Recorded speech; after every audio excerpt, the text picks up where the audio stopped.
Students, welcome to Growell online classes.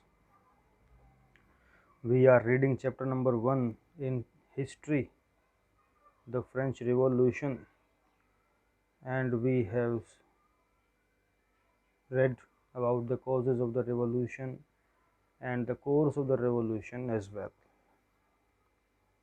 तो आगे बढ़ने से पहले एक सोर्स बी है, मैं चाहता हूँ कि आप इसके बारे में भी जानें।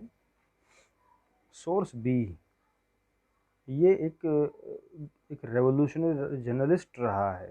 रेवोल्यूशनरी के साथ साथ जर्नलिस्ट भी था। जर्नलिस्ट होते हैं पत्रकार जो अखबारों में लिखते हैं। नाम था इसका जान पॉल मरा, है ना। इसको जो प्रोनाउंस करेंगे वो जान पॉल मरा बोलेंगे। तो जीन पॉल भी कह सकते। जीन पॉल मरा अपने एक न्यूज़पेपर लिखते थे। इनके न्यूज़पेपर का नाम था, फ्रेंच में बोलते हैं लामी दु पीपल, है ना। लामी दु पीपल, इंग्लिश में बोलेंगे the friend of the people. तो जो the friend of the people के नाम से इनका अखबार चलता था। और इन्होंने ये जो कॉन्स्टिट्यूएंट असेंबली ने नेशनल असेंबली कह लो, क्योंकि कॉन्स्टिट्यूएंट असेंबली शुरुआत में नाम था। जब तक इनका कॉन्स्टिट्यूशन लागू नहीं हो गया तब तक एक्चुअली नाम कॉन्स्टिट्यूएंट असेंबली ही था। बाद में नेशनल असेंबली नाम पड़ा। तो नेशनल असेंबली ने जो कॉन्स्टिट्यूशन लिखा है, ड्राफ्ट किया है, उस पर इस रेवोल्यूशनरी पत्रकार ने अपना कमेंट लिखा। क्या लिखता है देखते हैं। The task of representing the people has been given to the rich. लोगों को रिप्रेजेंट करने का जिम्मेदारी अमीरों को दे दी गई। The lot of the poor and oppressed will never be improved by peaceful means alone. इसका मतलब ये हुआ कि जो गरीब और सताए हुए लोग हैं, ये कभी भी केवल पीसफुल तरीक़ों से इम्प्रूवमेंट नहीं कर सकते। यानी इनको तो अभी लड़ाई आगे लड़नी पड़ेगी, क्योंकि अभी तो किंग गया है। किंग की जगह रिच आ गए। रिच ने रिच को राइट दे दिए, गरीब जैसा था वैसा ही रह गया। तो ये उस बात को कहता है। Here we have absolute proof of how wealth influences the law. यहाँ ये सबसे बड़ा सबूत है इस बात का कि इन वेल्थ जो होती है, जो पैसा है, वो कानून को मुट्ठी में रखता है अपनी। Yet laws will last only as long as the people agree to obey them. लेकिन लॉ तभी तक लॉ हैं जब तक लोग मानते हैं। लोग मानते हैं तो लॉ है, लोग नहीं मानते तो लॉ की कोई वैल्यू ही नहीं है। ये यहाँ पर भड़काने वाली बात करता है। किसको? पुअर और ऑप्रेस्ड को, कि कानून तो ही तो हैं जब हम मानेंगे। इन अमीरों के बना हुए कानून ना हम मानेंगे तो हमारी मर्जी, नहीं मानेंगे तो भी हमारी मर्जी। And when they have managed to cast off the yoke of the aristocrat, they will do the same to the other owners of wealth.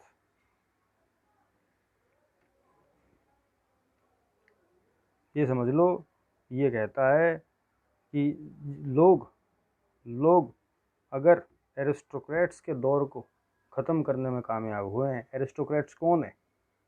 First और सेकंड एस्टेट्स के लोग। इनकी समाज को एरिस्टोक्रेट्स कहा जाता है। एरिस्टोक्रेट्स एक्चुअली ऐसा समाज है यूरोप में जिनके यहाँ प्रोटोकॉल्स फॉलो होते हैं। ऊंचे दर्जे के लोग आप मान के चलिए जनरली। तो इनके घरों में हर चीज़ प्रोटोकॉल से, रूल्स से बंधी होती है। वो काफ़ी इनके तौर तरीके डिफरेंट होते हैं आम लोगों से। तो एरिस्टोक्रेट बोल दिया जाता है। ये कहता है कि जब आम लोग एरिस्टोक्रेट्स के दौर को ख़त्म कर सकते हैं तो ऑनर्स ऑफ वेल्थ क्यों नहीं कर सकते क्या? तो कहीं ना कहीं इस आर्टिकल में भड़काऊपन देखने को मिलता है। ठीक है। तो ये किसको फेवर कर रहा है? पुअर को फेवर कर रहा है थर्ड एस्टेट के उन लोगों को फेवर कर रहा है जिनको राइट्स नहीं दिए गए। और एक हद तक ये बात हमने देख ली कि थर्ड एस्टेट ने, सॉरी नेशनल असेंबली ने राइट्स के नाम पर लोगों का बेवकूफ़ बना दिया, है ना। कॉन्स्टिट्यूशन तो बना दिया लेकिन उसमें गरीबों को, ओप्रेस्ड को, वुमेन को छोड़ दिया, अपने राइट्स सिक्योर करके रख लिए। तो कहीं ना कहीं ये सब कुछ एक बड़ा गेम चल रहा था कि सबका सहारा लो और कॉन्स्टिट्यूशन में अपने लिए सब कुछ कर लो, गरीब जैसा है ऐसे छोड़ दो। तो ऐसे रेवोल्यूशनरी जर्नलिस्ट वहाँ पर रहे हैं।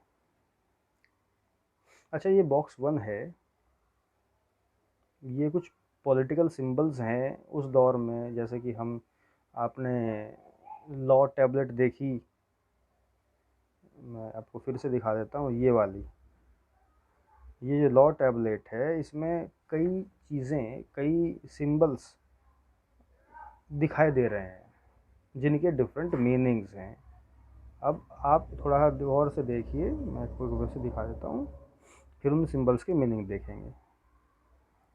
सेंटर में देखिए एक ट्रायंगल है, ट्रायंगल के अंदर एक आई है। आप अपनी बुक में देख लो अगर क्लियर ना हो रहा हो। आप रेड कपड़े जो पहने हुए हैं, रेड, ब्लू और वाइट का इसमें कॉम्बिनेशन है, ये भी अपने आप में एक सिंबल है। She is carrying broken chains, इसने टूटी हुई हथकड़ी, बेड़ी अपने हाथों में ली हुई है, इसका भी मीनिंग है, ये भी एक सिंबल है। ये जो विंग्ड लेडी है, इसके हाथों में स्केप्टर है, राजदंड है, ये मतलब किंग हाथ में रखता है, इसका भी अपना एक सिंबल है।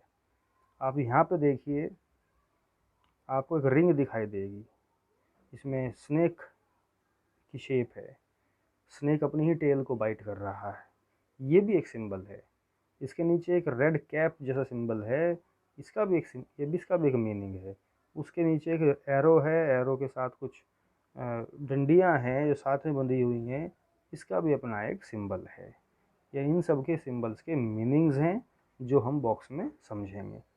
ठीक है, चलो देखते हैं क्या क्या मीनिंग है।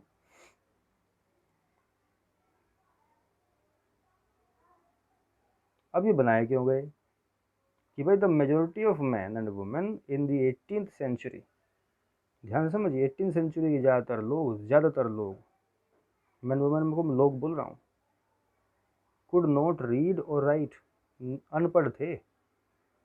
सो images and symbols were frequently used, उनकी सहूलियत के लिए इमेजेस और सिंबल्स का यूज़ होता था इंस्टेड ऑफ प्रिंटेड वर्ड्स, बजाय छपे हुए लिखे थे, बजाय छपे हुए लिखे थे।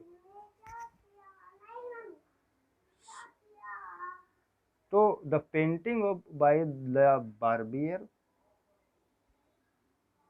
uses many symbols to convey the content of declaration of rights। ये जो एक पेंट जो ऊपर आपने देखी ना वो पेंटिंग, ये पेंटिंग बारबियर की बनाई हुई पेंटिंग है, और उस पेंटिंग में कई सिंबल्स मैंने आपको दिखाए। तो इनकी मीनिंग क्या क्या है, जैसे कि वो ब्रोकन चेन देखी हमने, तो उस ब्रोकन चेन का मीनिंग है chains were used to fetter slaves, slaves को बांधने के काम में आती थी।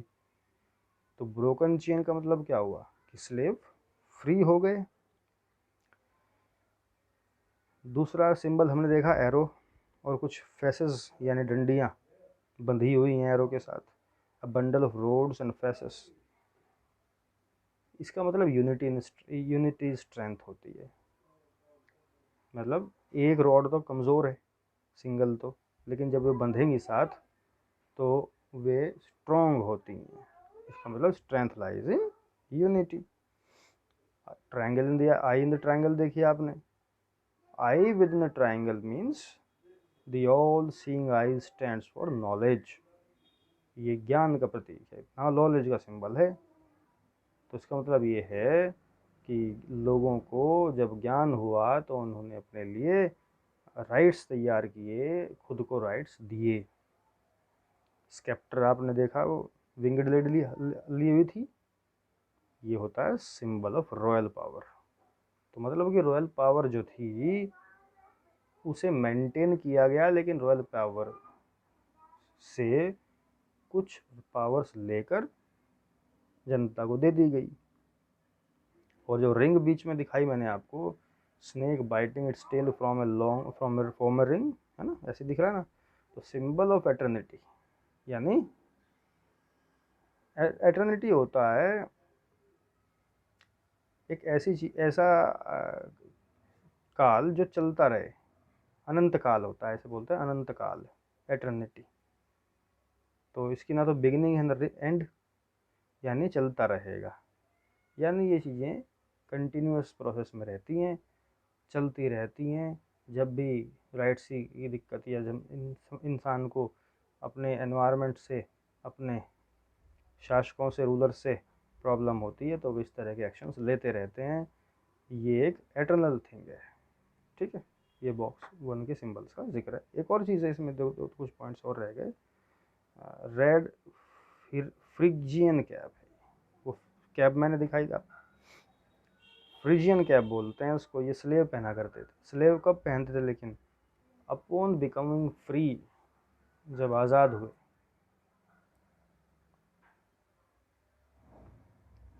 फिर वो एक लेडी, मैंने बताया था कि इसे जो कपड़े कलर, जो कलर कॉम्बिनेशन है, ये भी अपने आप में एक सिंबल है। ब्लू वाइट रेड, जो कि फ्रांस का नेशनल जो फ्लैग है, उसके 3 कलर्स होते हैं। इस तरह से विंगड वुमेन है। विंगड women personification of the law, कानून की देवी माना गया है इसको। फिर लॉ टैबलेट पूरी की पूरी, इसका मतलब ये है the law is same for all and all are equal before it. सबके लिए कानून सेम है और कानून के सामने सब इक्वल हैं। तो this are the meanings of these symbols. Okay, so now let us move to the third section of the chapter. France abolishes monarchy and becomes a republic. मतलब कुछ गड़बड़ हो गई।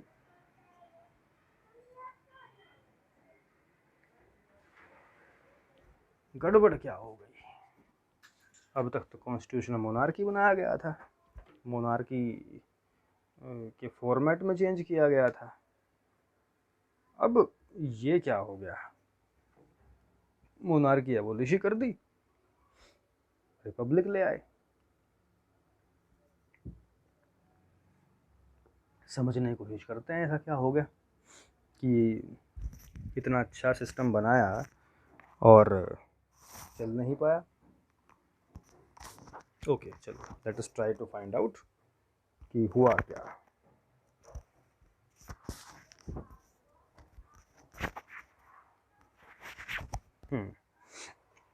हुआ ये कि the situation in France continue to be tense.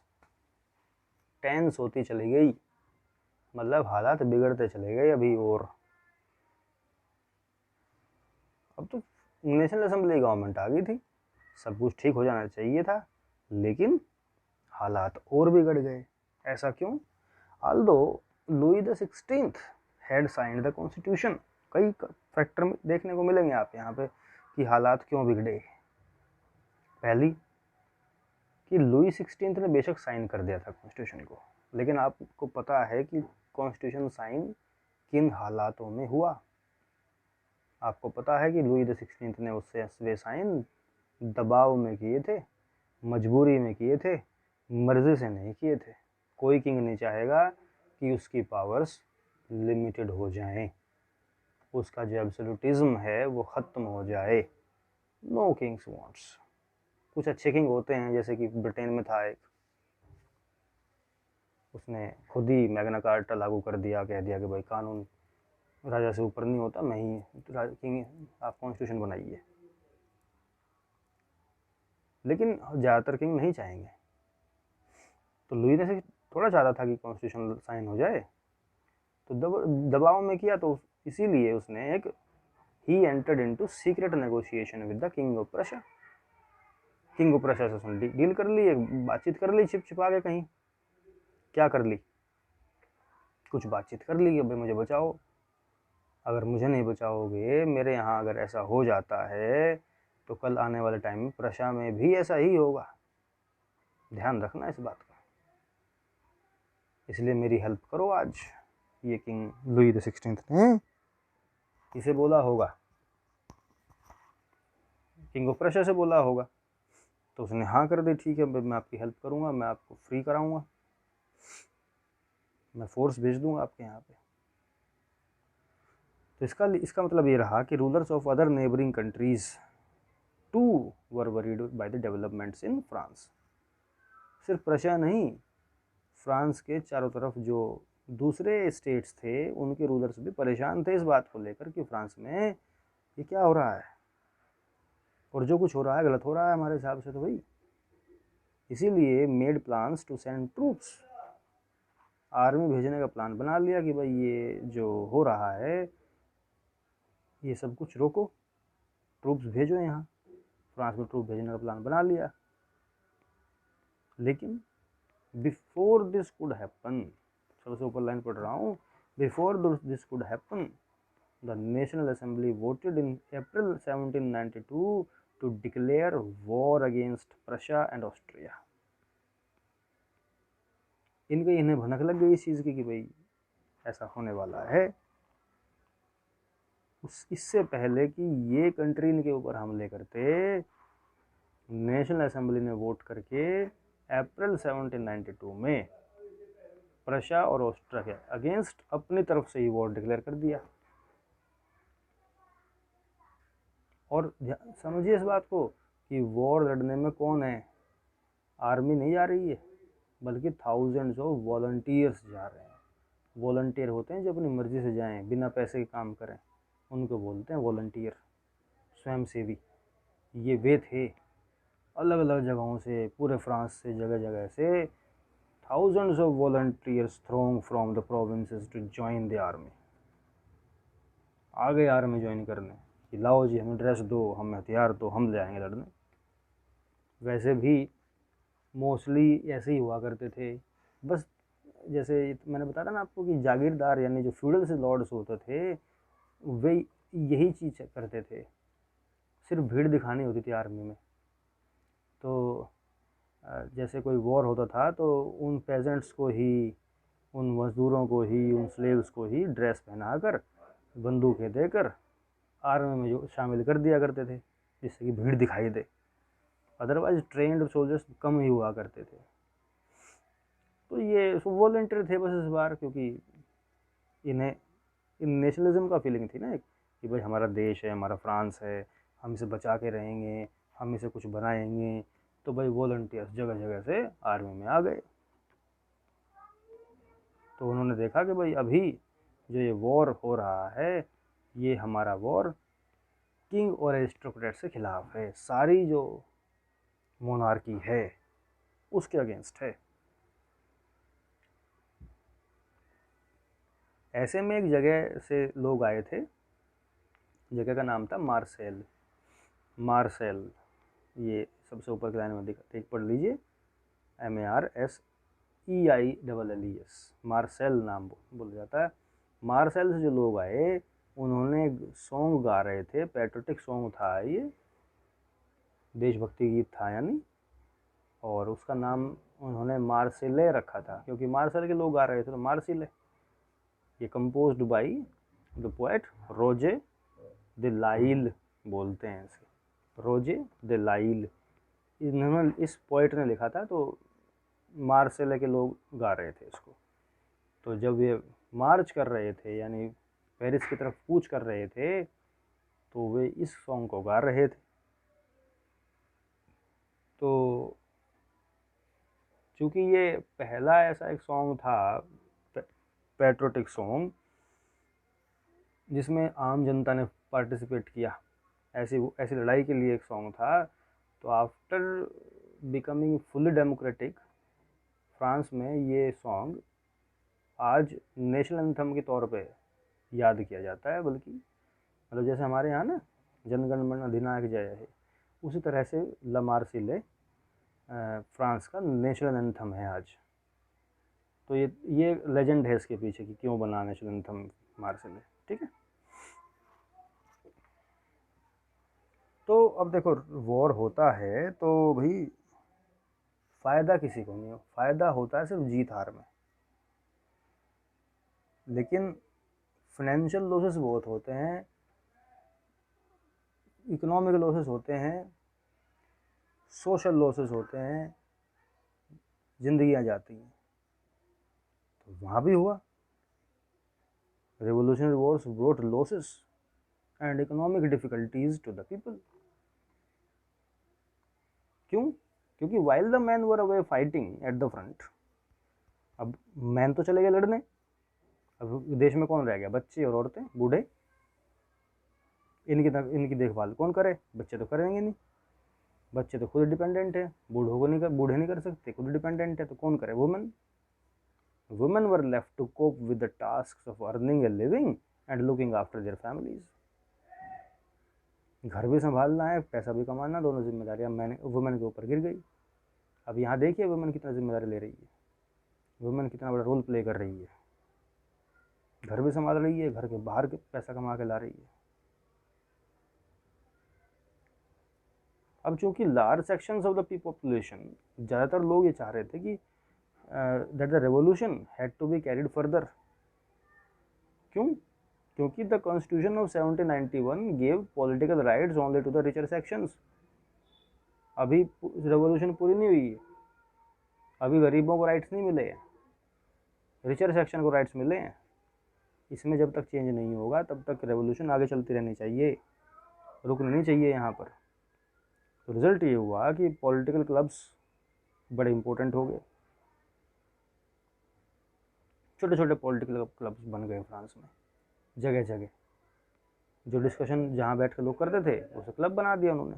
Club मतलब वही ग्रुप ही होता है कोई, वहाँ बैठ के भी लोग डिस्कस किया करते थे कि भाई क्या होना चाहिए, क्या नहीं, क्या पॉलिसी होनी चाहिए, किस तरह का एक्शन होना चाहिए, अपना हमारा एक्शन क्या होना चाहिए कि हम गवर्नमेंट पे दबाव बना सकें। तो ऐसे में सबसे ज़्यादा सक्सेसफुल जो क्लब रहा, सबसे फेमस क्लब जो रहा, सबसे बड़ा क्लब जो रहा, that was the Jacobins. Jacobian मतलब सेंट जैकब, एक सेंट जैकब रहे फ्रांस में, उनके नाम पर ही जैकोबिन क्लब पड़ा है। तो भाई जैकोबिन क्लब सबसे बड़ा क्लब रहा, बाद में पॉलिटिकल पार्टी बन गया ये। इसी तरह से वुमेन ने भी अपने क्लब्स बनाए। वो आगे एक वुमेन को लेकर सेक्शन 4 है चैप्टर में, तब डिटेल में वहाँ पे लिखा बात करेंगे। तो वुमेन के भी क्लब बने, मेन के भी क्लब बने, और सबसे फेमस क्लब रहा जैकोबिन। अब जैकोबिन क्लब देखो, क्लब कोई भी है उसके लीडर तो हैं रिच लोग, लेकिन मेंबर्स मतलब कि वो वे रिच लोग एक्चुअली सपोर्ट किसको कर रहे हैं, that is the main thing. तो members of the Jacobin club belong to mainly to less prosperous sections of society. कम प्रोस्पेरस सेक्शन का मतलब कौन हुआ? गरीब लोग।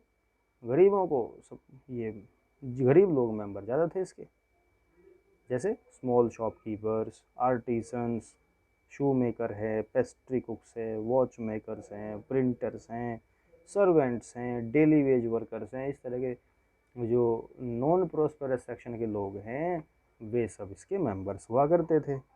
और लीडर था मैक्सिमिलियन रोबेस्पियर। पर ये इस तरह से बोला जाता है, वैसे तो आप जनरली इसको मैक्सिमिलियन रोबेस्पियर बोल सकते हो, फ्रेंच में इसको मैक्सिमिलियन रोबेस्पियर बोलते हैं। ओके, वो आपकी तरीका है, आप जो भी पसंद हो आपको बोल सकते हो। A large group among the Jacobins decided to start wearing long strip trousers similar to those worn by dock workers. मतलब जैकोबिन के मेंबर्स ने ये तय किया कि भाई हम लॉन्ग स्ट्रिप ट्राउज़र पहनेंगे। लॉन्ग स्ट्रिप ट्राउज़र पहनेंगे, फिर क्या पहनते थे इससे पहले?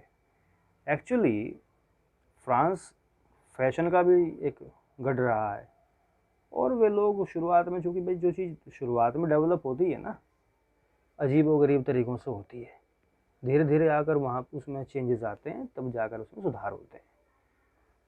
अब वहाँ क्या है, जैसे कि मैं आपको बताऊँ, जो हाई हील होती है ना, वैलीज़ होती हैं जिन्हें जिन्हें आजकल लेडीज़ ही पहनती हैं, तो ये high heels valleys actually France के किंग्स पहना करते थे।